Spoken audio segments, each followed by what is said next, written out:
Hey everybody, this is a quick video in case you have a Beko brand dryer and it's giving you an E11 or an ER11. Depending on the model, it will display a little bit differently, but it's basically an 11, the error number 11.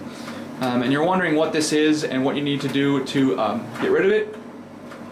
So first of all, the error is the compressor. There's a thermistor that senses the temperature in the compressor, and this is basically an overheating error. So there's kind of two steps in dealing with this. First is dealing with the immediate issue, which is all you really need to do that is just turn your dryer off and just let it cool down, you know, for a good solid hour, and restart the program, and it should restart either and hopefully it won't come back. Hopefully it just, you know, it got overheated for some reason.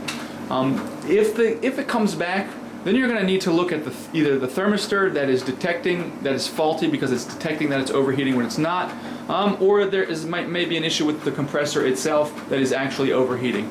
But anyways, I hope this video helped you figure out what's going on. Thanks a lot for watching. Have a great day.